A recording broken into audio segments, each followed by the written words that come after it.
Okay,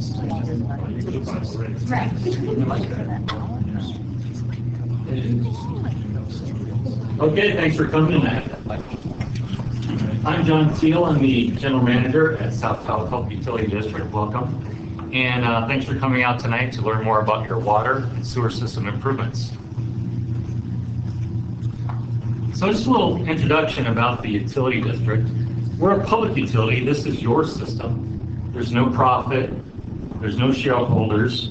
You are the owners. If you're a ratepayer, you own this system. We have 5 elected board of directors, and I believe all 5 are here tonight. And we have 2 are up for election next year. Every 2 years, we have elections. And the board provides vision and direction for the district and complete financial control over our operations. It's a $40 million annual budget based on water and sewer revenues, so a pretty substantial operation. We are currently looking at a $150 million capital improvement program over the next 10 years. And we have $1.5 billion in assets working for you. So take a look at our staff. There's 115 of us. On average, we have 13 years experience, so highly trained, very experienced staff. And at Lake Tahoe, we must deliver basically every minute of every day.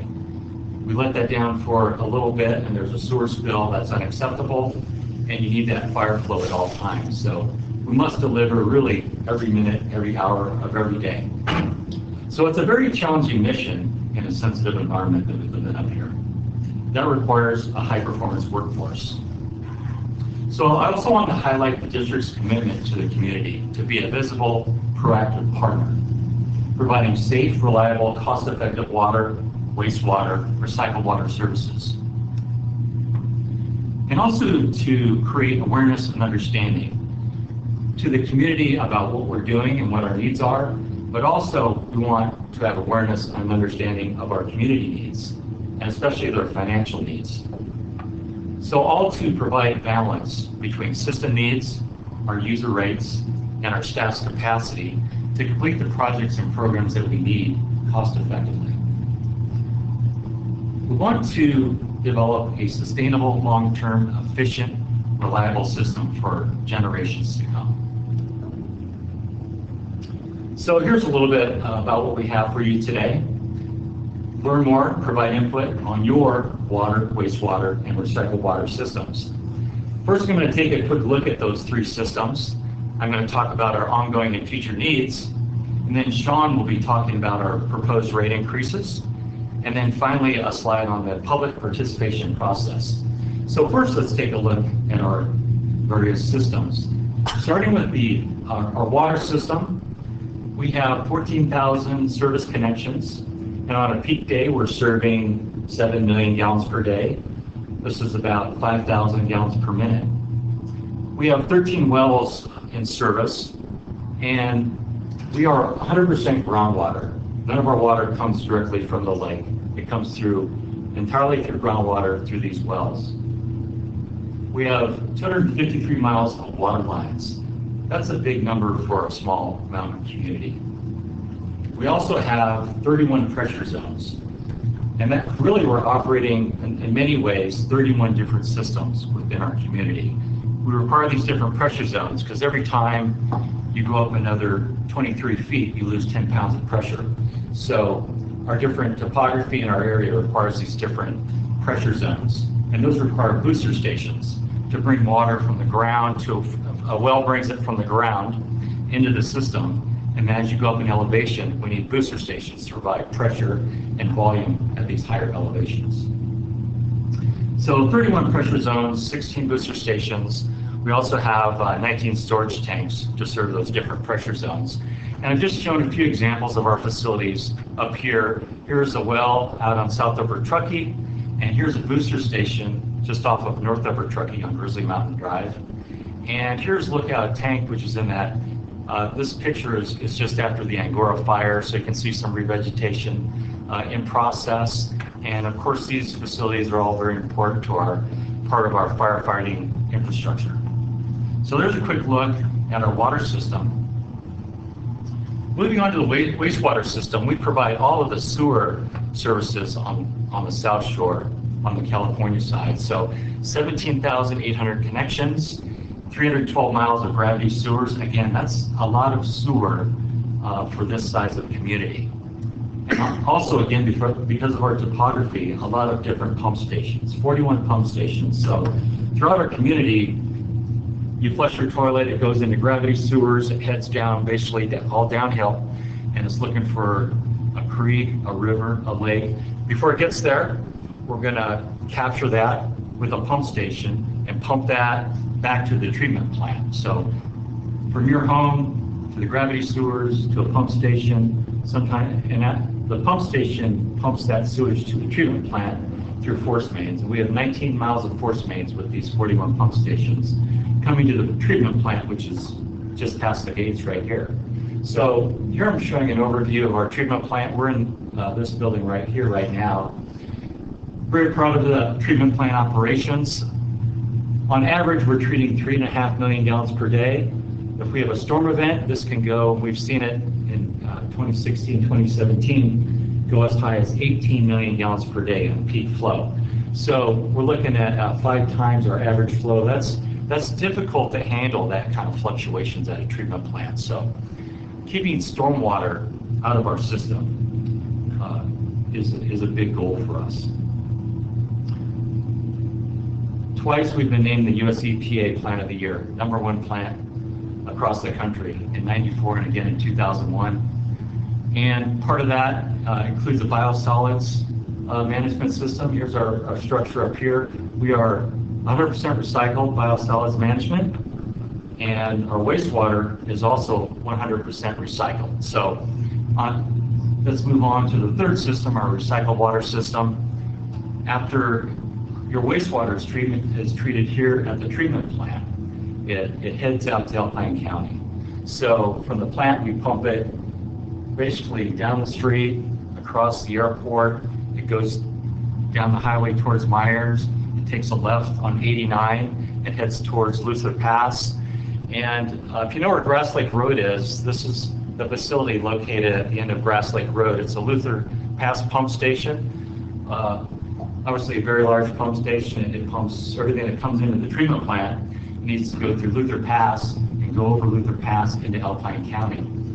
Our power bill here is upwards of $800,000 to $900,000 per year. So it's a big operation. We're always looking for ways to conserve energy as part of our operations. So after Luther Pass, it goes over Luther Pass and then down into Alpine County.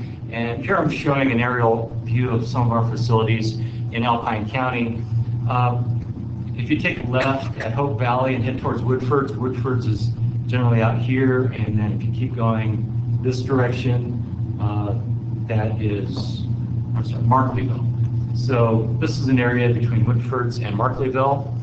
We have 3,000 acres either owned or managed in Alpine County. We call our facilities Diamond Valley Ranch, and we have 2 dams and 2 reservoirs. Here's Indian Creek Reservoir, a freshwater reservoir, and Harvey Place is where typically our recycled water goes.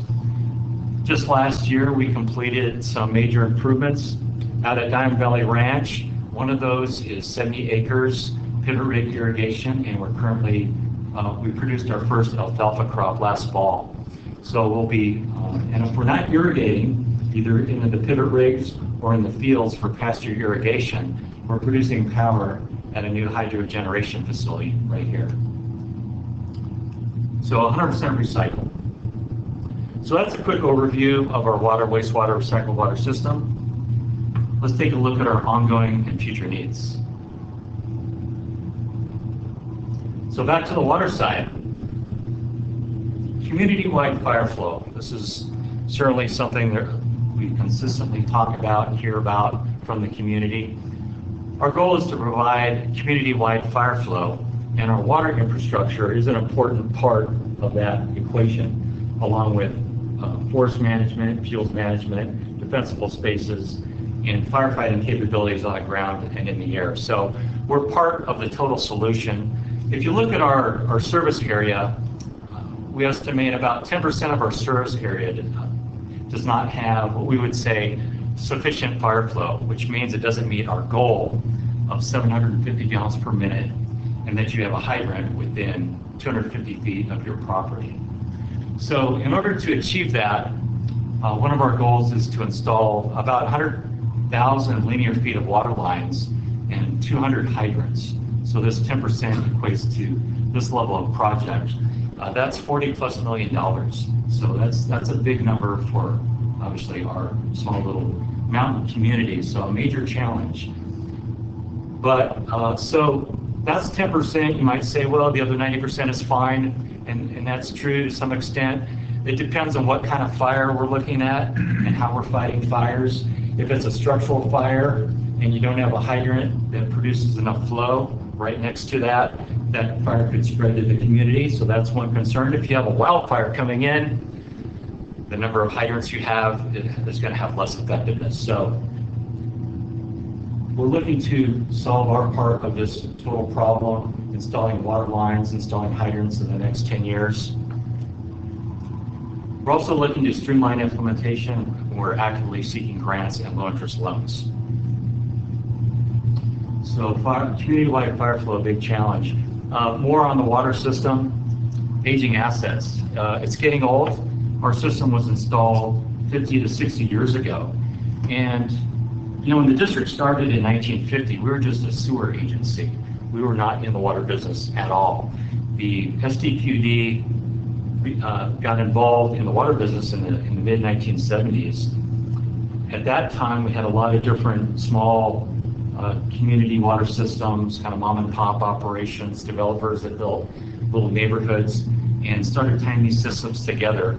Well, the community needed really one agency to take all these systems and put them together and make it work better for the community as a whole. So, but what that leaves with us today is an old system that was built with many different types of materials, and these pipelines are old and they maybe weren't installed in the best manner. I'm showing a couple examples here of old steel water lines. You can't tell the size, but you know, like a 2-inch and a 4-inch water line experiencing a lot of leaks.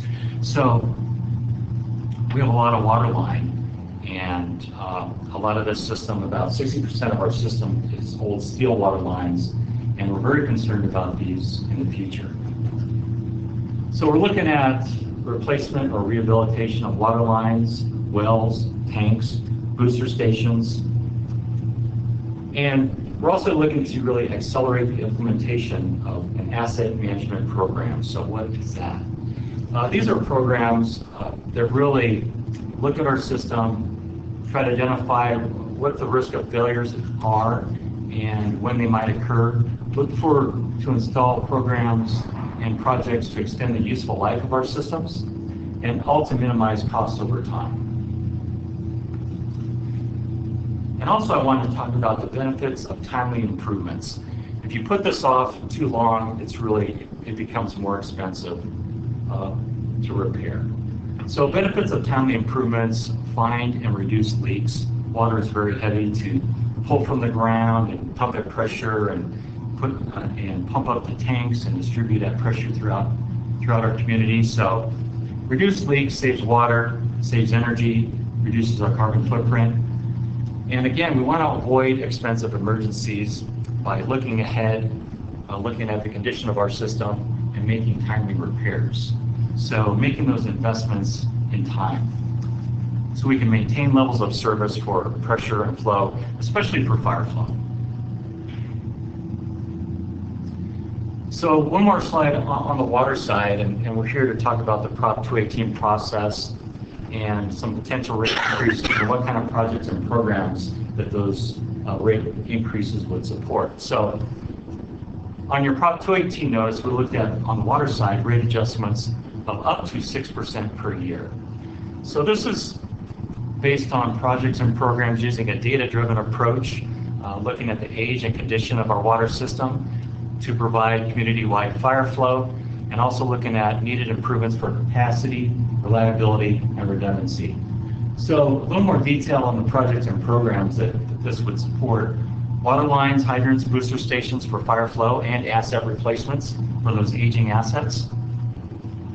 Additional meter installations, we have about 2 more years of major meter installation projects and ongoing maintenance of those meters. Now we're going to have over 14,000 meters in our system.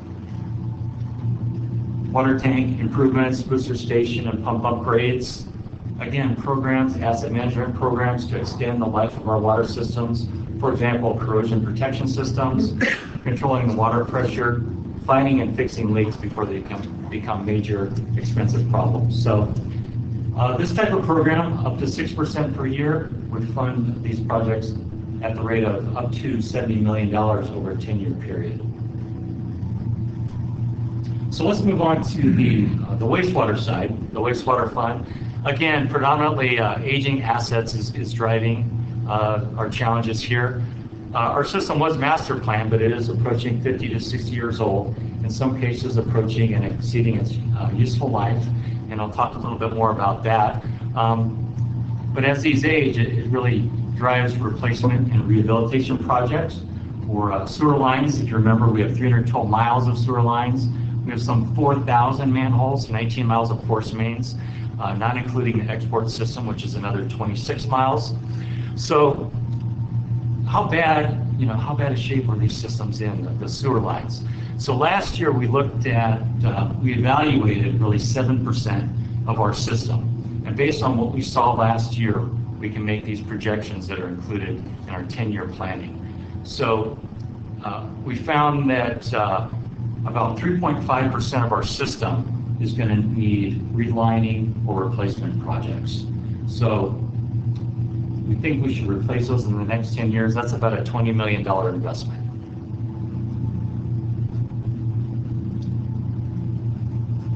So one more category, pump stations. We have 41 pump stations. We have 5 very large major pump stations that we're focusing on next. I'm showing some of those facilities right here. This is the Towkees pump station. And all these pump stations need seismic upgrades, electrical upgrades, mechanical upgrades, upsized pumps, sometimes additional pumps to provide redundancy. Here's the Upper Truckee pump station. I just wanted to highlight how important reliability and redundancy is at the pump stations. It's right next to the Upper Truckee River. A failure here just for a few minutes, an hour, could result in sewer spills into the river, straight out to the lake. So the level of reliability and redundancy required in South Lake Tahoe is just it's just a lot more expensive than other cities that are more acceptable to sewer spills. Just not an option in Lake Tahoe. So again, asset management programs extending the useful life of our assets and all to minimize costs over time. On the sewer side, like the water side, a lot of benefits with timely improvements, spending enough now to avoid costly emergency projects down the road. Limiting water intrusion. If you remember, our flows into the treatment plant can go up maybe 5 times during a storm event. That's very hard to manage and very costly. All that pumping, all that energy, and all that cost to process that wastewater, that stormwater that gets in our system needs to be processed and then pumped over to Alpine County. And a big part of that $900,000 electrical bill at Luther Pass.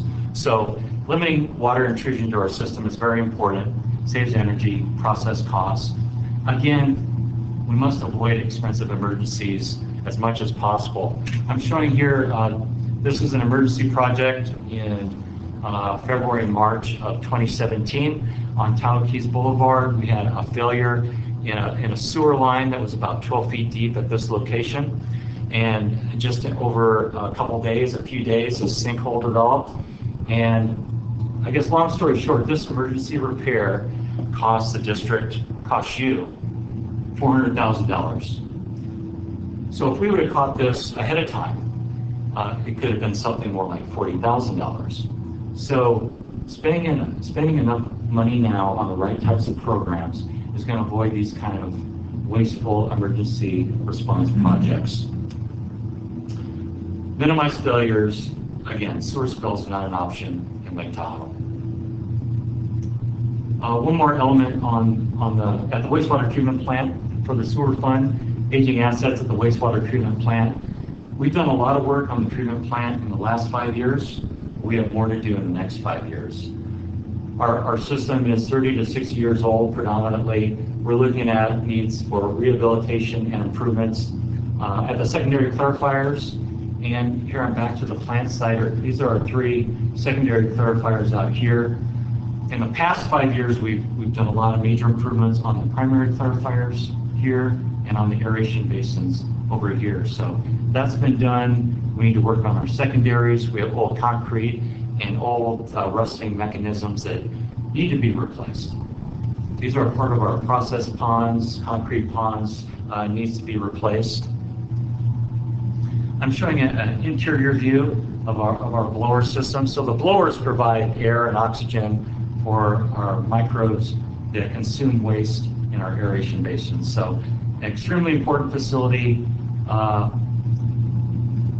You know, if these microorganisms go more than 20-30 minutes without oxygen, they die off, and our plant is basically in failure mode. So again, the level of reliability and redundancy required at the treatment plant is very costly, but it's needed in South Lake Tahoe. So also on this blower system, we really highlighted part of our asset management program. These units to replace would probably be $500,000, but we looked ahead and evaluated the condition of these blowers and found out that we could rehabilitate them for about $15,000 a piece, maybe get another 15 to 20 years of life out of them. So kind of highlighting the importance of an asset management program into minimizing our costs over time. So also opportunities for energy efficiencies. Again, we want to avoid emergencies. We have to protect the environment. So now getting back to the 218 potential rate increases on the sewer side, proposed projects and budgets. Prop 218 identified rate adjustments of up to 5% per year. Again, this is based on a data-driven approach, looking at the age and condition of the sewer system, and also our needs for enhanced capacity, especially at the pump stations, reliability and redundancy throughout our system. So projects and programs included under this type of spending plan, pipe repairs and replacements. I talked about needing to do that 4% in the next 10 years, so they are included in this type of spending plan. Also pump station improvements, especially at our big 5 pump stations that I mentioned. Those additional wastewater treatment plant upgrades that I talked about. And also the asset management programs to extend the useful life of our systems. And that includes condition assessments, finding how much of our system needs repairs, how soon. Completing spot repairs, again, lining sewer pipes before they fail, removing roots from our sewer pipes before they create bigger problems.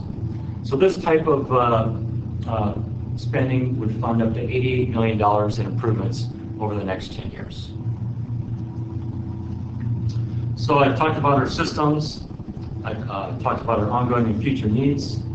Now let's talk about proposed rate increases. And Sean Korn is here to provide some detail on that.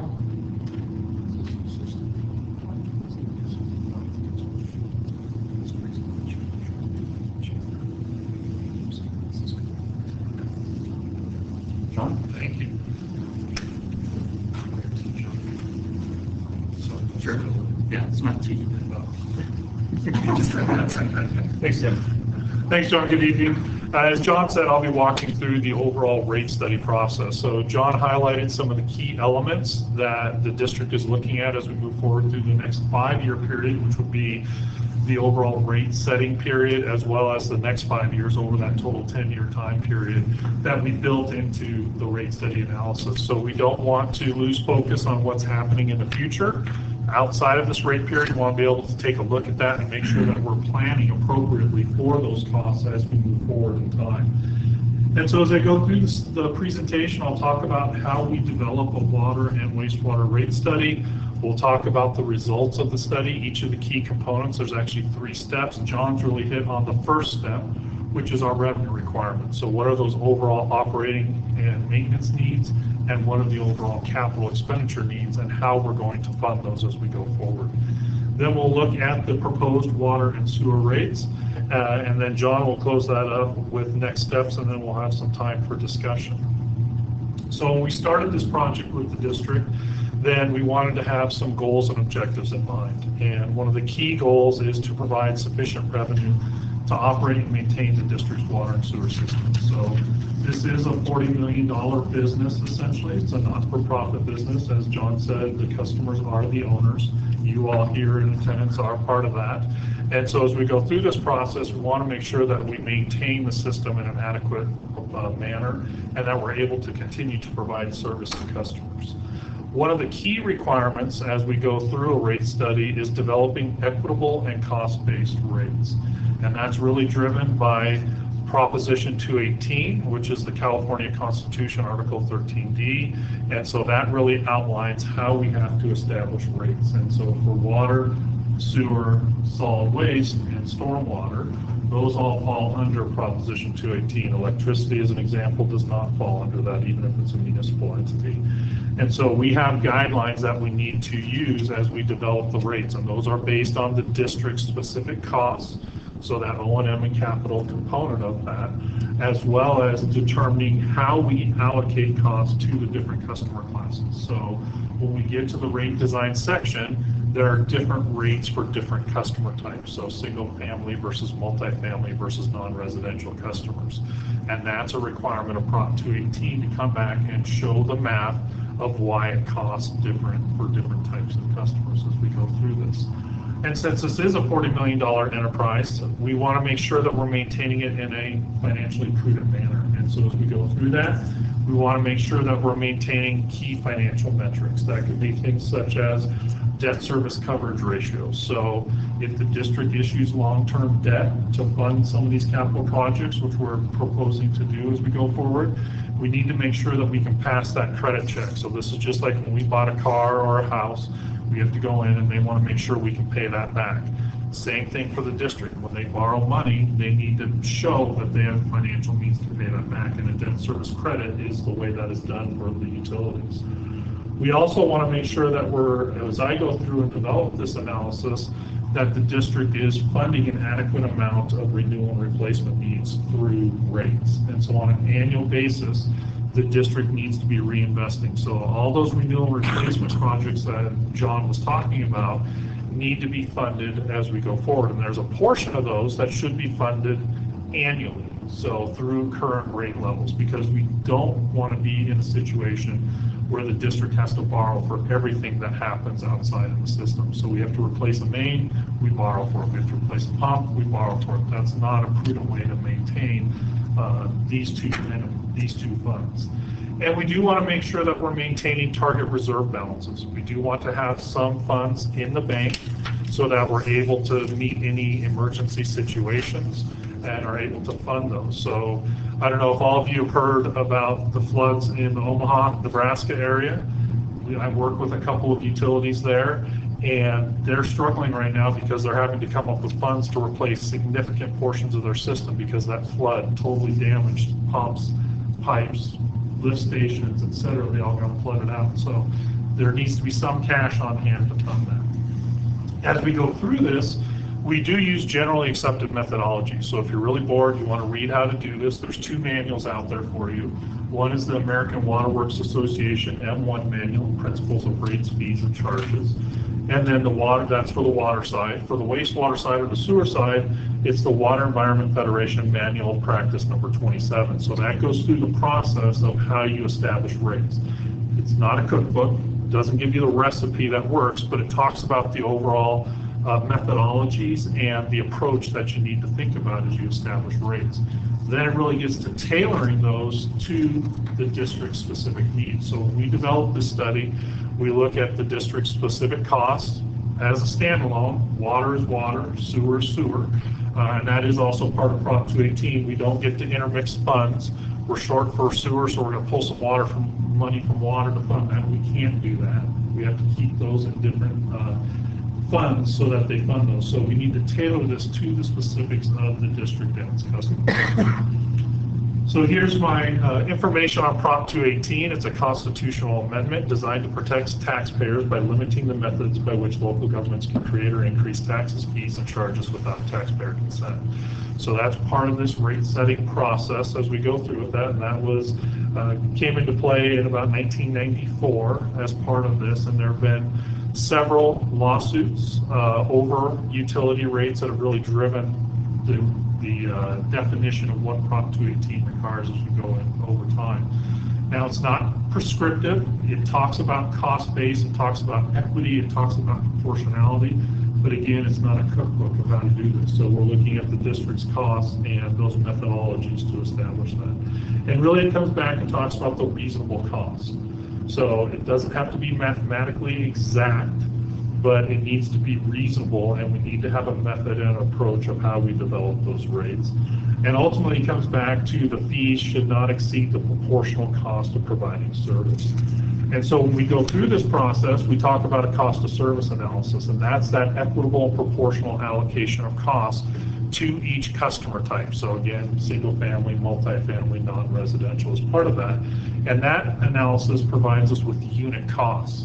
And in year one of the analysis, so in this case, the first year of the rate setting period, so for 2020, then those become the rates. And then in the following 4 years under the Prop 218 notice, those are simply adjusted by that overall percentage. So when John was showing the percentages for water and sewer, that's what we use as we go forward. And I'll walk through that analysis. So I've mentioned these a little bit, but a rate study is a 3-step process. And these are sequential. We need to determine the revenue requirement so that we can equitably allocate that to customers through the cost of service analysis. Once we have that cost of service analysis, or how much it costs for each customer class, then we can design rates to collect those costs from each customer type. So when I think about this, the revenue requirement is the size of the pie, it's the cost. How big is that pie? The cost of service then goes through, and each customer class gets a slice of that pie. And the cost of service shows how big or how small that piece of that pie is for each customer class based on how they use the system. So when we think about a water system, we talk about average day needs, peak day needs. When we talk about the wastewater system, we talk about volume, or the amount of flow that comes here to the plant. And we talk about the strength of that flow. How nasty is that wastewater? Because the nastier it is, the harder it is to treat. And so we take that into consideration when we allocate costs so that we can develop that difference in there, and then design rates to collect the size of that pie from each customer type. So for each of those 3 steps, I'll walk through the revenue requirement, and then I'll walk through for each utility, and then I'll walk through the cost of service for each and the rate design for each. So as I've talked about, the revenue requirement compares the utility revenues to its expenses, and that really goes to what the overall percentage adjustment to revenues is. So when we're talking about the 6% for water or the 5% for sewer, then that is the overall revenue adjustment. That's not necessarily the customer bill impact that everybody will see, because we still need to allocate costs and we still need to design rates, and each customer is going to have a different impact based on how much water they use. Wastewater is a little different, it's a flat fee, but ultimately this is the checkbook for the district, for the water utility or the sewer utility. So we have rate revenues coming in, we have O&M expenses and capital going out that need to be funded. How do we balance that over time? As I talked about, we want to make sure that we're adequately funding renewal and replacements, meeting our debt service coverage ratio, and that we're maintaining prudent ending reserve balances. We are looking at a 10-year period, but we focus on the next 5 years for rate setting purposes. And these are on a standalone basis. Again, I talked about under Prop 218, water revenues cannot be used for sewer needs or vice versa. But we also don't want to be transferring any other funds between these. So we want to make sure that water revenues cover water costs, sewer revenues cover sewer costs on an ongoing basis. And we use what's called the cash basis approach. And if there's any accountants in the room, we stole this term for the rate setting process, but not me, but the generally accepted principles and manuals. But essentially what it does is it looks at each year and shows what are our cash needs in any given year. We look out over that 5-year period to develop the overall needs. So what does the water utility revenue requirement look like? Well, we talk about the two pieces to that. We've got our, when we look at the cash basis approach, we have four components of that. We have O&M expenses, we have any transfers, those would be transfers to reserves to use for future needs. We have rate funded capital, which we've talked about, and we have our annual debt service if we borrow to fund projects. So this is that capital plan that John was talking about.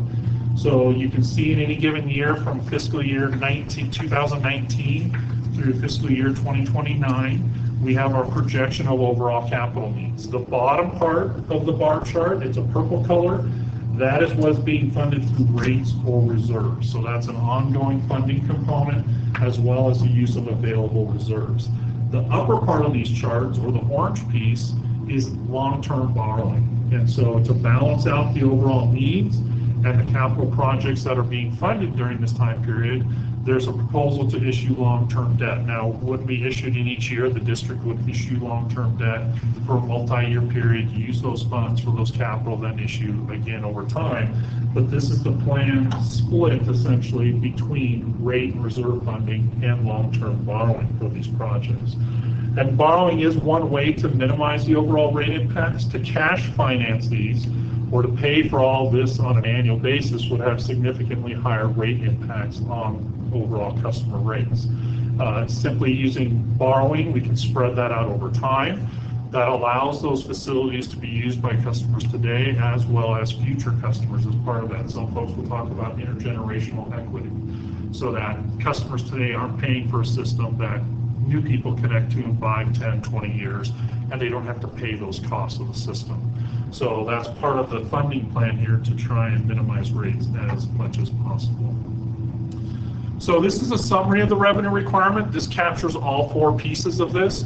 So the bottom chart, the blue here, that is the annual O&M expenses. So that's all the costs for the district on an annual basis that are necessary to provide service.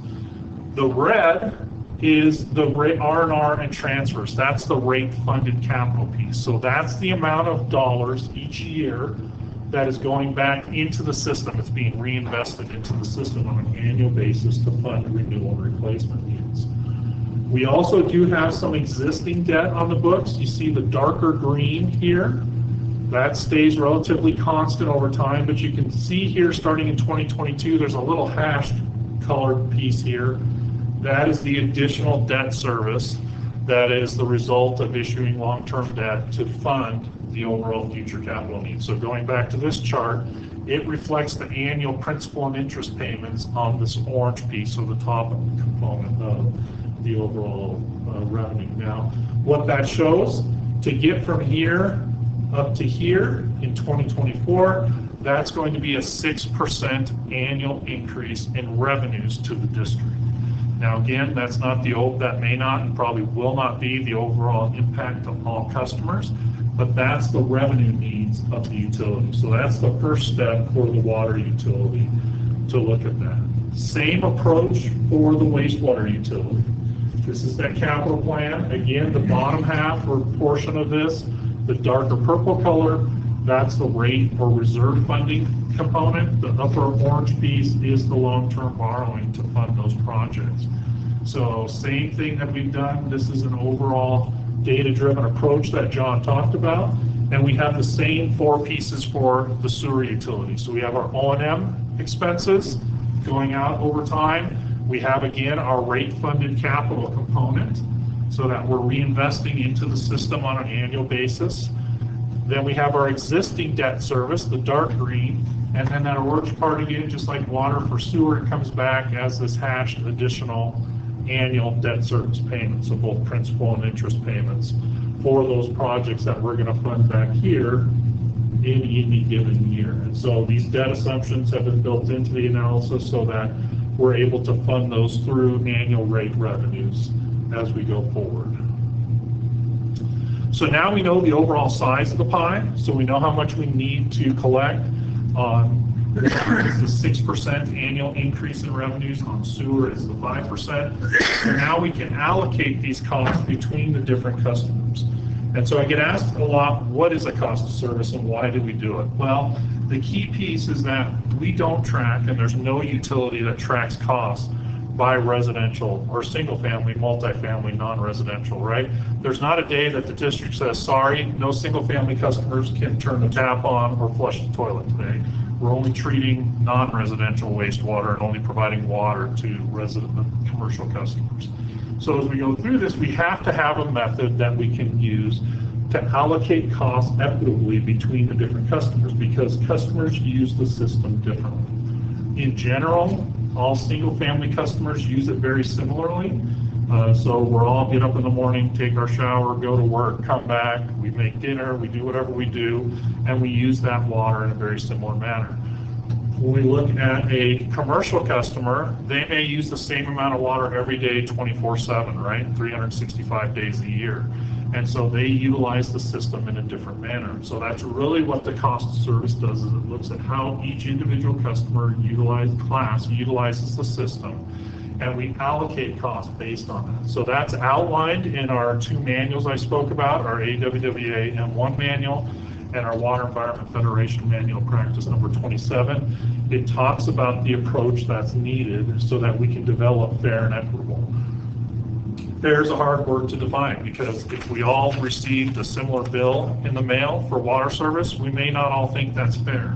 So when we talk about cost of service, we're coming back to that proportional and equitable component as we go through that. And ultimately what it tells us is if one customer class is overpaying or underpaying today based on how we allocate costs.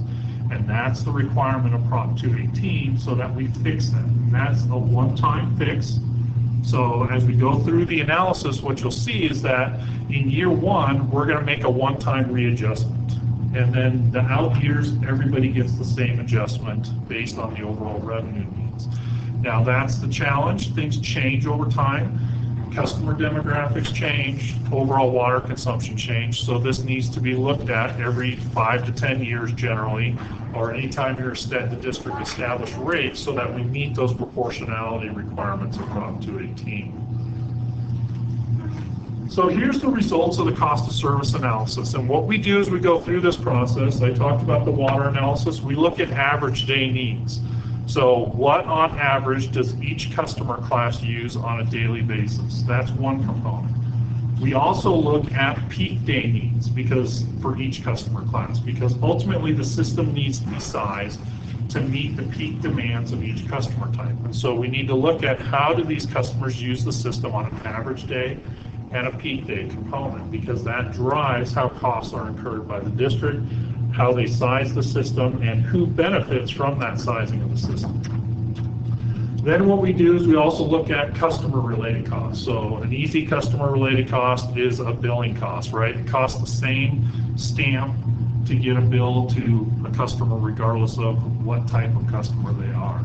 And so when we look at this top left chart is the total allocated costs. So those are the costs that are allocated to each class. So when we look at the entire system, residential collects 66% of the total costs on the system based on how they use the system. Commercial is 20%, multifamily is 14%. So that's their allocation of costs. And what we do is we compare that to the current revenues that the rates are generating today. So when we look over here, residential makes up 65% of the revenue, but 66% of the cost. So what that's telling me right away is that residential customer bills in year one, when we implement cost of service rates, are going to go up slightly higher than the average of the 6% overall.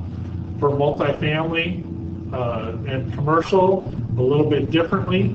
And so when we do this on a scaling basis, down here at the bottom, here's our system average. There's our 6% overall revenue increase.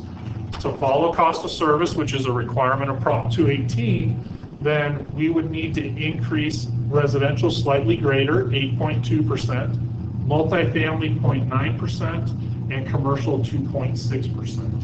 Now, this is not a drastic change. I know some folks may think it is. Part of it's the scaling, how we stretch the slide.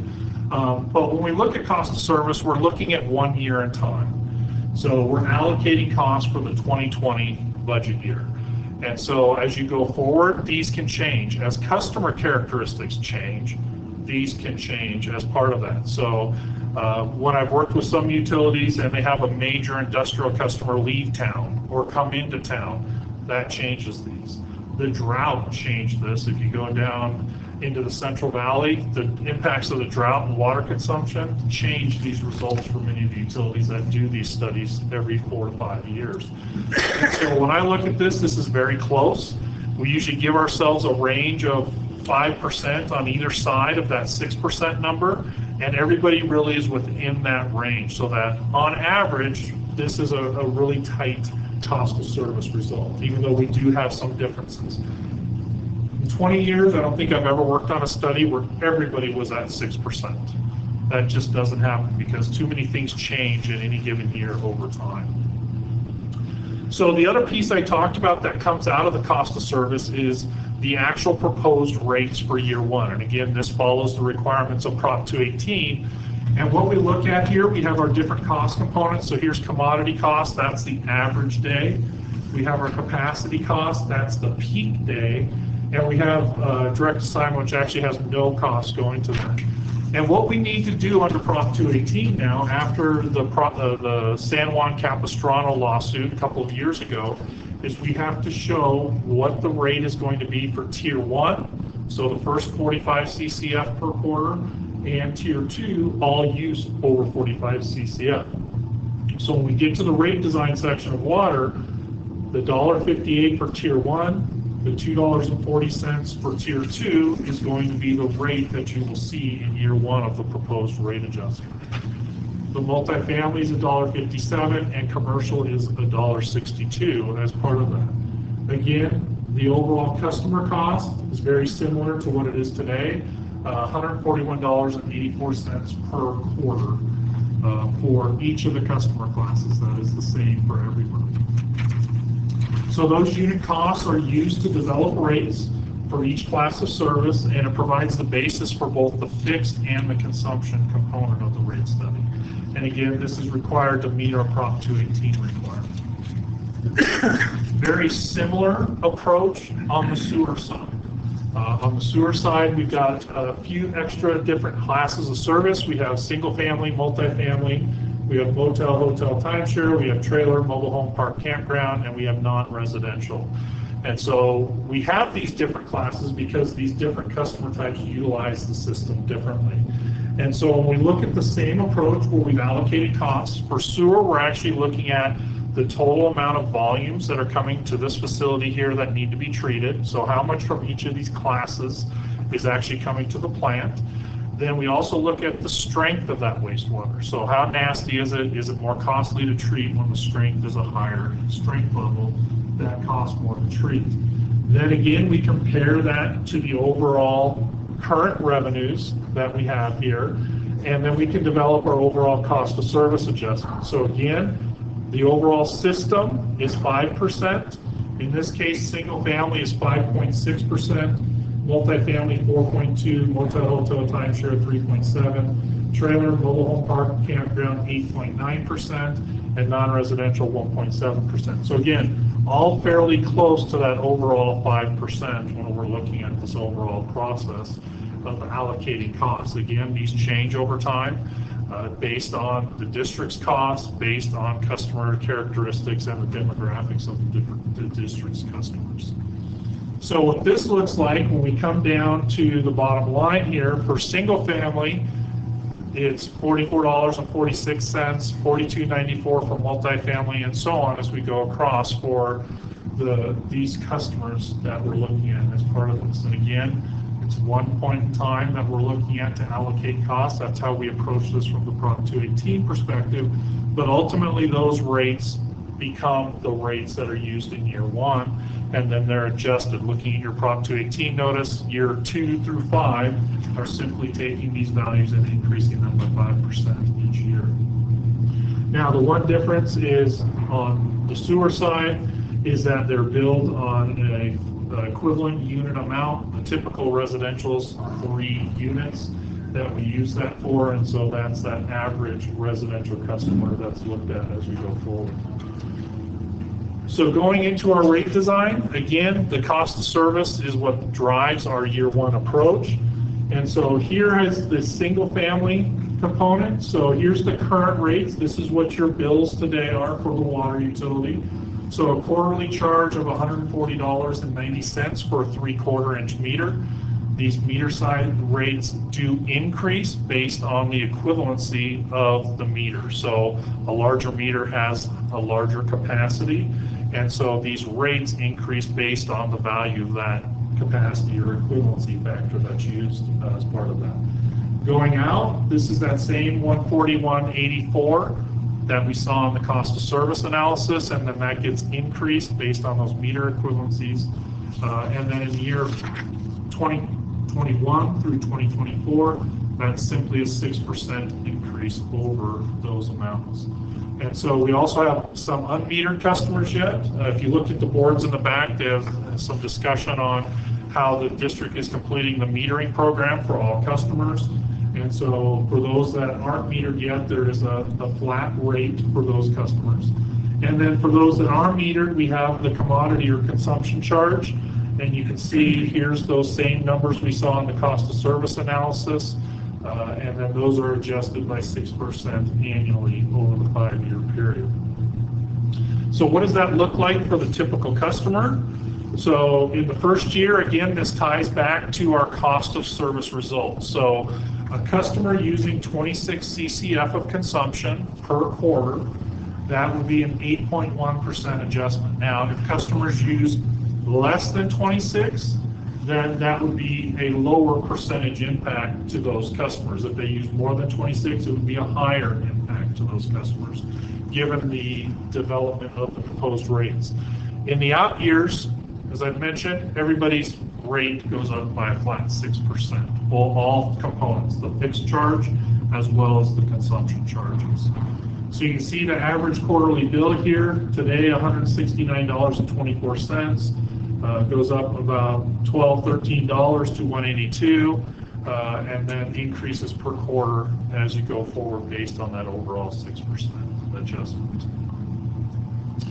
Just to show you how it compares to some of the other Tahoe utilities, again, this isn't always an apples to apples comparison. We don't always know what other utilities are doing, what they've included in their rates, how they've developed their rates.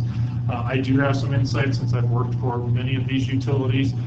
This is the average monthly. I've switched from quarterly to monthly here just to show a monthly bill as part of that. You can see the average is just under $80. The current is just under $60. The proposed for water is just slightly higher than that. North Tahoe PUD, they're over $60. They're going through a study right now, so their rates will be adjusting here over the next 5 years, most likely. Tahoe City is just starting a rate study, so their rates will be adjusting. They're also looking at some major capital improvements at their facilities. Squaw Valley still has 2 years left under the current Prop 218 that they issued 3 years ago now. So their rates are going to be increasing. Alpine Springs doesn't have much planned in the future. Truckee Donner PUD doesn't either. North Star just finished their rate study. I just did the public meeting yesterday morning, and so their rates will be going up slightly over the next 5 years. And then we have Incline Village. Incline Village is kind of an oddball here, a little more recent planned development where they put in all that infrastructure, and so they haven't seen some of the replacement costs that a lot of the others here on the California side have seen. On the sewer utility, here's our current rates. This is our single-family, multi-motel, hotel, timeshare, trailer, mobile home park, campground, and non-residential. Again, this is dollars per billing unit per quarter. And so here's those same numbers that were included within the cost of service analysis. And then in the out years, it's simply a 5% adjustment to each of those customers. So what does that look like on a per billing unit basis? Again, slightly higher than 5 in the first year. The scale's really horrible that I put that together that way. 5.8 to 4.6, so it's a very narrow window, but looks large on the scale. And then we have our 5% future adjustments. So how does that compare? Again, not necessarily apples to apples, but one thing that is different is that the district has sewer collection and treatment. None of the other California Tahoe utilities have treatment. It all goes through TTSA. So they have the regional treatment component to that. So when we look at the current bill of $42 going to $44 per unit per month, then we look at North Tahoe, they're at about $20 right now. That is going up. We've just had some public meetings with them where that rate will be adjusting. But we also have to add the TTSA component to that, the regional treatment aspect of it. So they have their own bill that they send to customers, and TTSA also sends a treatment bill. So to make this a little more of an apples to apples, we need to include that. Tahoe City, again, same thing. They're at about $40 plus for collection, then you add TTSA treatment. SQA, again, Tahoe City, North Tahoe are going through rate studies right now. Their rates on the sewer side will also be being adjusted. Alpine and TSD. TSD has a couple of years, Truckee Sanitary District has a couple of years left on their Prop 218. They were going about 8% per year for a 5-year period.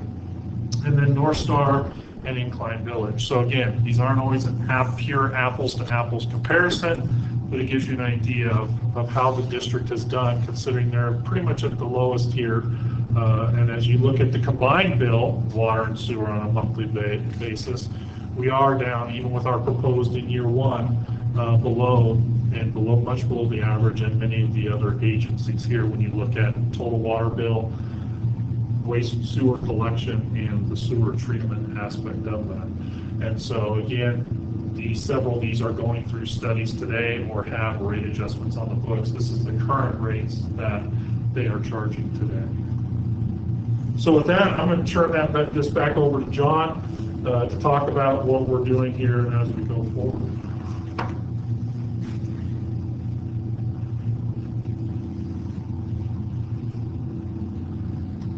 Great, thanks, Sean.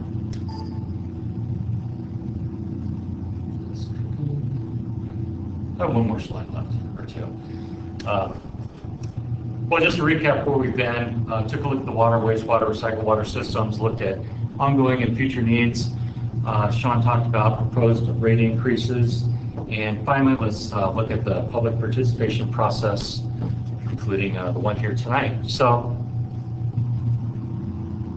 a lot of these are showing what we've done in the past. And but back in December, we went out with a mailer and had a public meeting. In January, we had a public meeting, talked about the rate study. In February 7th, we had another public meeting. In March, every board meeting is essentially a public meeting as well. But in March, the board approved the Proposition 218 notice. We mailed this out in early April, like the 1st or 2nd.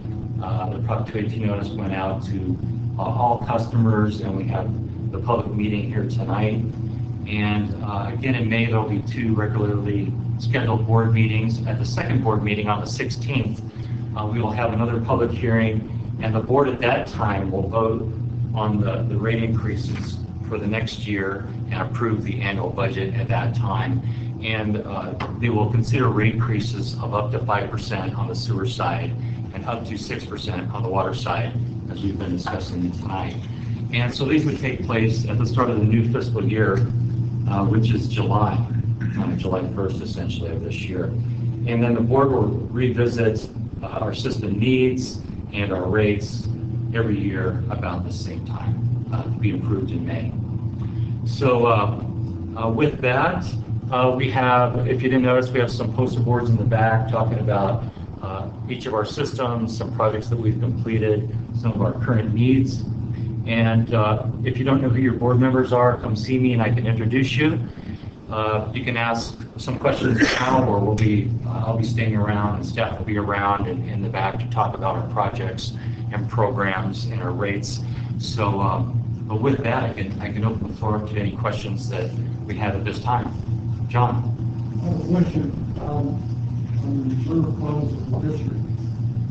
What is the criteria for reserve funds that you might reserve in the event of unexpected incidents with the sewer system or the water system? And what is the total reserve right now with the district? Okay, I'll give you a couple answers to that question. First of all, in our each annual budget, both on the water side and the sewer side, each we have $500,000 available for emergency response projects. So in the proposed budget for the next fiscal year, we have $500,000 available for emergency projects on the water side, and another $500,000 available for emergency projects on the sewer side. In terms of our reserve accounts, Paul Hughes, our CFO. Yeah, I'm happy to answer that. That is true, those types of reserves, we do have some for emergencies, but we also keep 2 months of reserve levels for all of our operating costs permanently. On the sewer side, we have a reserve level that's equal to 1 year's property tax receipts. That's always on hand. That's about $6 million. We also have debt required reserves, which is 1 annual payment of principal and interest for every loan we have outstanding. So we have to have a reserve for that. And then on the water side, we also have a capital reserve that's equal to 10% of annual water revenues, which is it's around $1 million a year. You're still collecting property taxes from the county? Correct. And what does that amount to? The gross amount is about $8 million a year. 8 million? That represents about 33% of our sewer fund budget. Same rate of 10%, 10 cents a 100 for assessment? Total valuation? I don't know, it used to be, and I know you couldn't raise it because of Prop 13, True, we don't have any control over that. We just send them what but I they realize you don't. Yeah. I realize that. Now, And essentially no property tax revenues is available on the water side. There's some, what but you're saying very low. that if you have a major failure in either the water system or the sewer system, you have to borrow money? No, there's the $500,000 in emergency Yeah, funds. maybe more than that if it's a major failure. Then it would, I think with staff and board, they would figure out looking at some of the unrestricted reserves. So the bond reserve's restricted, that can't be touched. But the unrestricted reserves, the board could tell staff to use some of those funds to help out with that. So it'd have to be, I think, in my opinion, a pretty significant catastrophe before borrowing would be done for a emergency project. Well, John, and I would say, if you remember, between the water and sewer, we're looking at maybe about $150 million per year for 10 years. So on average, $15 million per year on a variety of projects. If we have a major emergency, we would reprioritize some of those projects so we could handle those urgent projects right now. So we'd be pushing other projects off the end of the 10-year plan. And my next question is, if you propose a 6% rate increase for whichever category, doesn't matter, compounded over the 5 years, that's more than 30%. How do you account for being over the 6%? So when we were How do you talking, account for satisfying Prop 218? so Prop 218 talks about the proportionality and the need to allocate costs equitably. And that's when I had the chart up there with the bar charts. So that's what Prop 218 requires us to show in that time period that we're looking at. In this case, on water, as an example, single family had to go up 8.2% versus the 6%. So the 6% is the overall revenue needs of the water utility.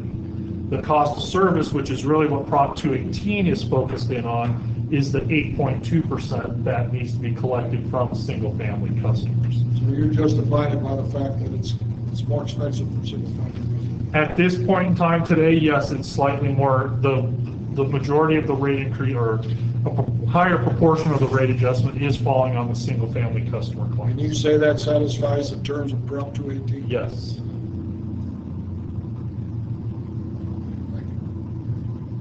And we talked about, 5%, up to 5% on the sewer side, up to 6% on the water side. 6% over 5 years would probably be something like 34% compounded. But each one of those years, remember, we have inflation costs that we're trying to overcome. So our consumer price index is probably 10-year average is about 2.5%. But our construction cost of inflation is more like 3% per year. So we can, a lot of that rate increase is really eaten up by construction and consumer inflation index.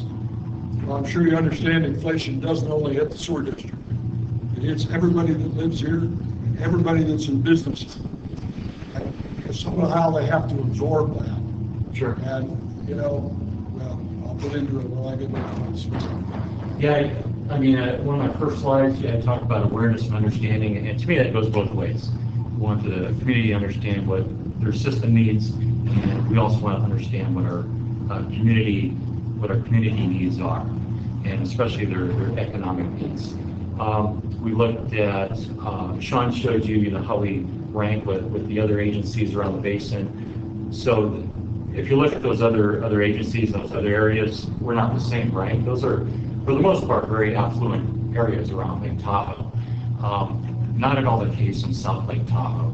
If you look at the median household income across the state of California, that number is $70,000. And in our service area, our median household income is $45,000. So that's 63% of the state median, which puts us in almost the very disadvantaged category. So we absolutely get that. And the challenge we have is that we're in a relatively low-income area, but that doesn't help our water and sewer system last any longer. So it's a real challenge for us. And so what does that mean for the district, for our staff? It means really we have to do the best job possible to make the most of our money at any given time. Well, we have income on the scale, statewide. Right. Why do you think people are moving to Carson Valley? Sure. Can't afford the expenses in California. Right, especially housing. That's my argument over this whole issue of sewer and water rates going up the way they're going up. Now it'll be a decade if this is approved. And you've got people in this community that are struggling. Whether you like it or not, they're struggling. Businesses are closing. You can see the vacant space all over town. And you can see new commercial space that's not occupied. So, the point is, if commercial continues to decrease, which I believe it is, you're going to see a decrease in revenue because you obviously don't get the metered benefit of that. And if you talk to commercial people up and down the highway, they'll tell you they're working hard to make ends meet.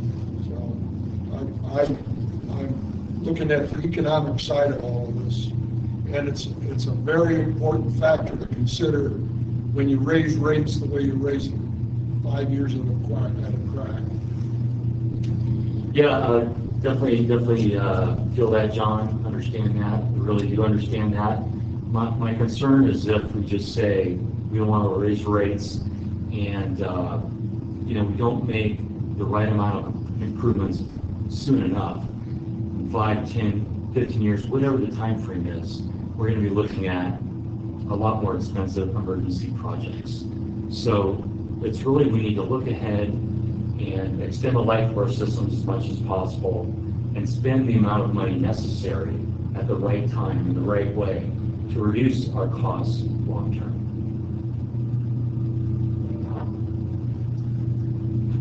Yes, ma'am.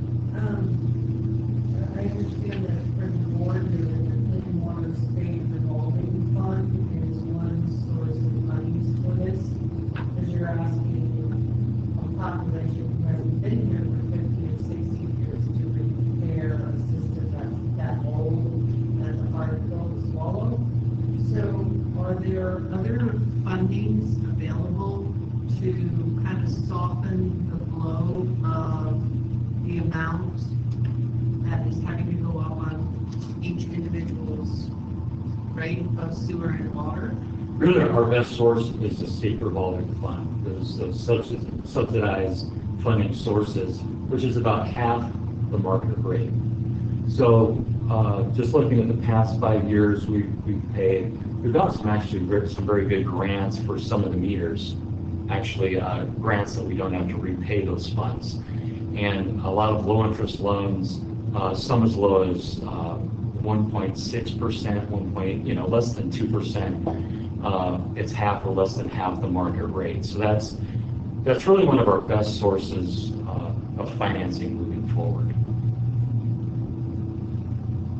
And there's various other programs. So the district could use municipal revenue bonds, but those are going to be much more expensive. That's the half that John was talking about. Instead of 2%, it's going to be over 4%. The revolving fund loan is a great program because it is usually about half of what the municipal bonds are.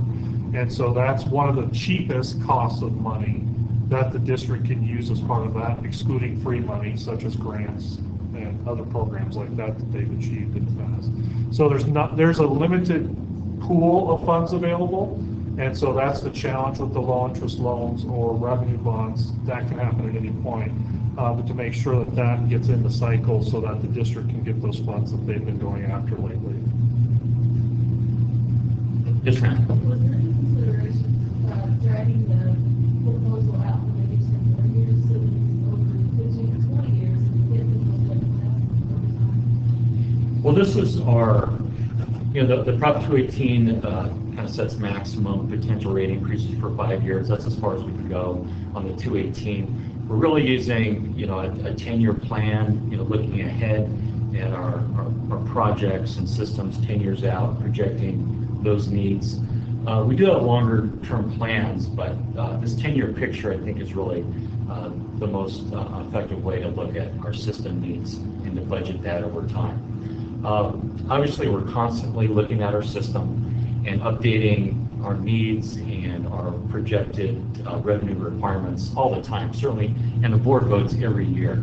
So about this time next year, we'll have looked at another 10% of our sewer system and see if our 4% projections were correct, and then make adjustments at that time. So it's not, when it's a 10-year plan, it changes constantly and certainly every year. I have another thought I'd like to make, and that goes to the point of having the lowest rates in the entire region. And therefore, we should be higher. I mean, that's the gist of what I get from that. Having lower rates certainly is a benefit to the community. And shouldn't they be measured on the number of connections per mile of line you have, sewer and water?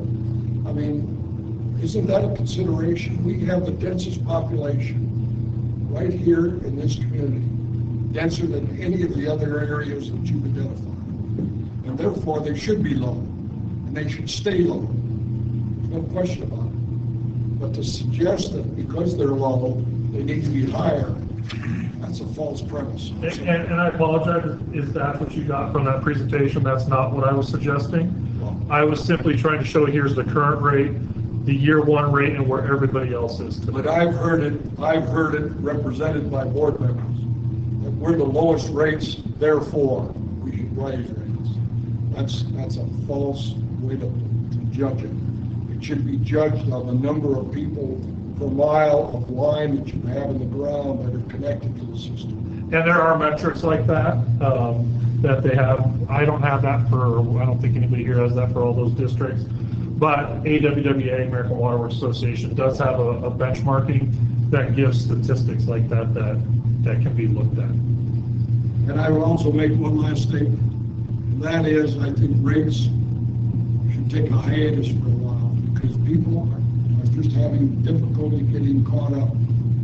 And there should be at least a period whereby we can get caught up with our systems.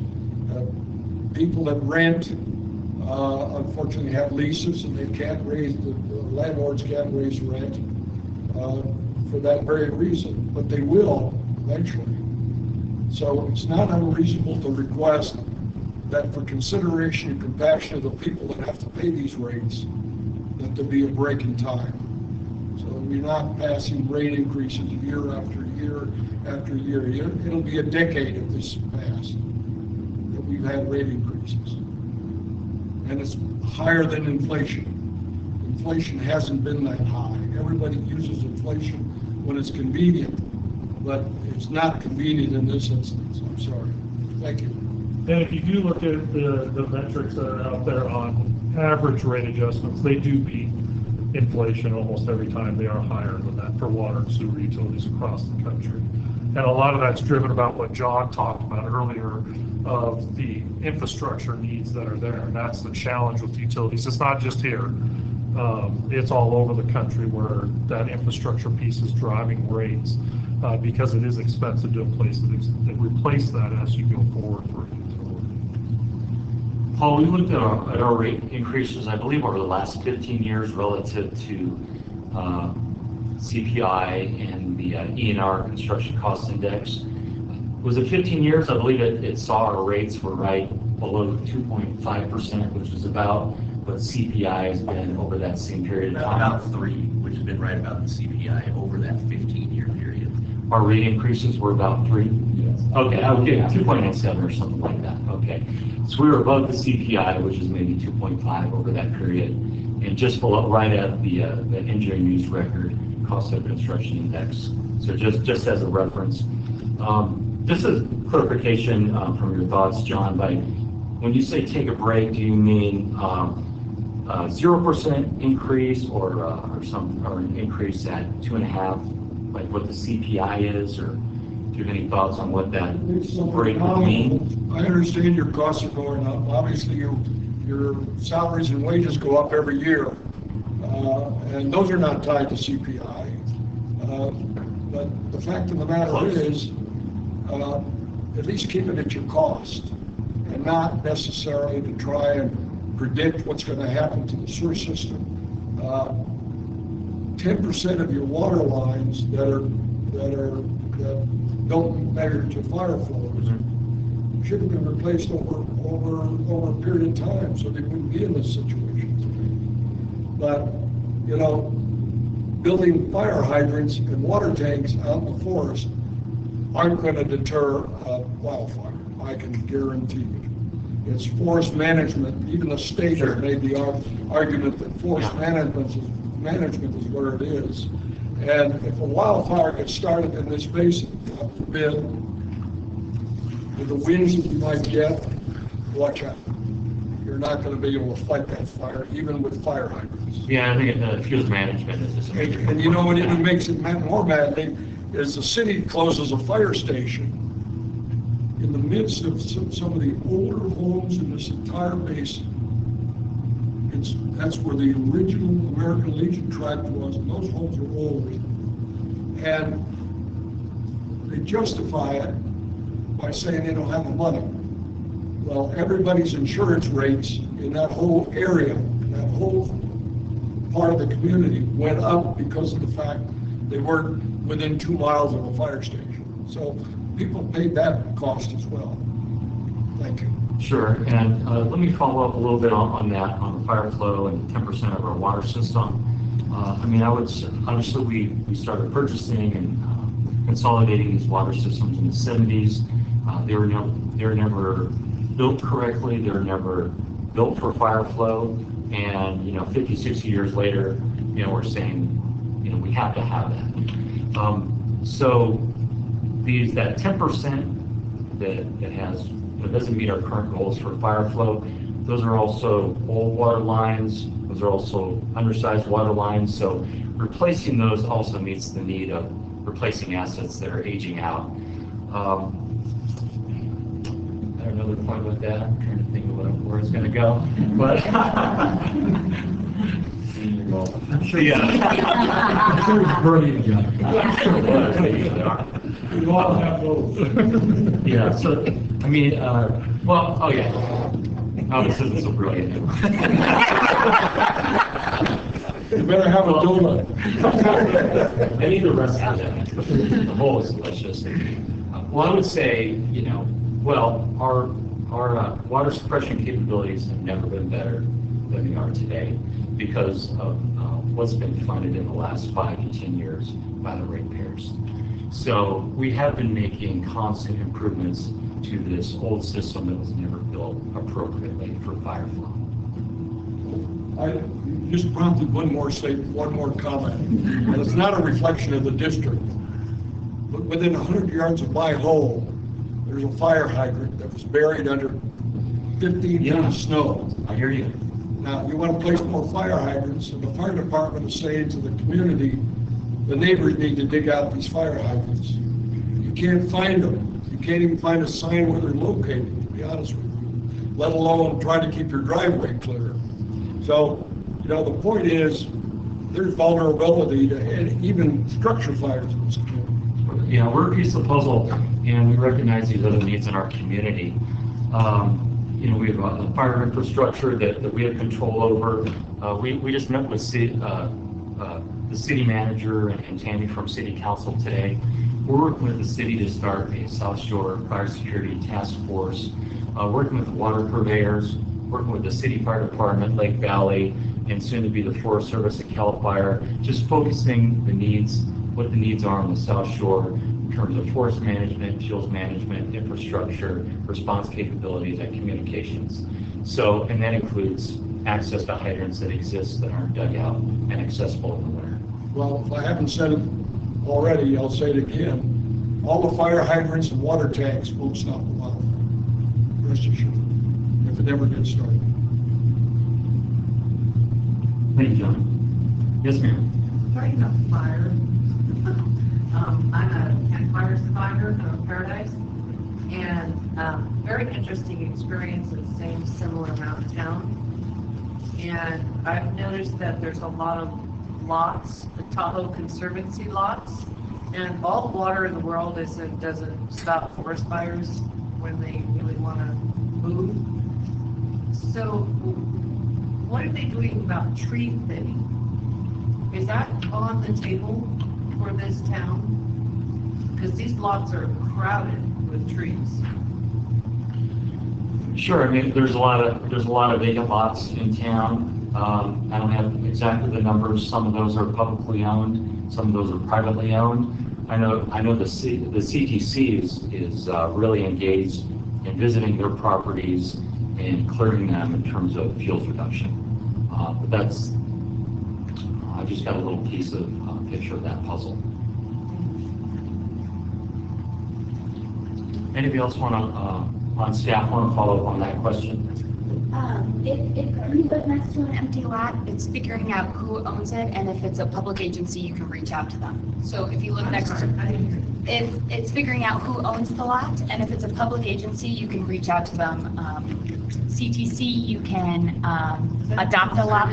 California Tahoe Conservancy, it's like a blue and yellow small sign. You can reach out to them and let them know. They have a pretty quick response time. You can also help adopt a lot in terms of helping upkeep the defensible space. For our own facilities, and we have, other than the treatment plant site, we have over 80 facilities throughout our service area, and we're in the process of looking at and visiting each one of our sites, assessing the fire danger and looking at defensible space and reducing loads on our properties. The next step is to lift even beyond our property to get more defensible space so that we don't lose those facilities during a wildfire event. Lake Valley would be, you might want to, I would call Lake Valley with that question as well. It's just from driving around town, I know the Forest Service and CTC, the Conservancy, you can see it. They did it through the college, they did it in the back of Sierra. They're being thinning out a lot. I mean, I don't know exactly who runs those projects, but there's a lot of trees being cut all through town, different areas at a time, but it seems like they go. Governor Newsom just, about 2 months ago, passed or enacted an order, executive order, that is going to require a lot of thinning on highways. You're going to have to go back 30 feet with everything removed. It's 100 feet with all the dead material. And there's also requirements for lots, for private lots in the county, in the fire district, Lake Valley Fire District. We're working on an ordinance now that goes beyond what the governor has proposed. So there's going to be a lot of thinning to be done here in the near future. Right, and who's going to do that? Who's available to do all that work? So I think That's the other question, you know, when they're gonna do it. kind of the important piece of the puzzle that, as a community, we really need to work on. Who can do the work? So I live in the Golden Bear neighborhood, and we had a structure fire last year on Lodgepole, and it was a red flag day, and thankfully it didn't turn into a wildfire. It was just a structure fire. But as a result, our community has developed basically a group of volunteers that are working with all the different public property owners, the Forest Service, CDC throughout the neighborhood, and they're going to be, and with Lake Valley, and they're all coming together to talk about how we can make our neighborhood more resilient. So, there might be an opportunity for different neighborhoods to work individually with the different groups to come up with a plan that works for their particular location. Right. You can learn more about that on April 25th at the middle school if they're having a public meeting. Thank you. So we're at 7:30. So I think we can take more questions offline and meet in the back and talk to you more about our systems if you'd like. Thank you so much for coming. Thanks, John.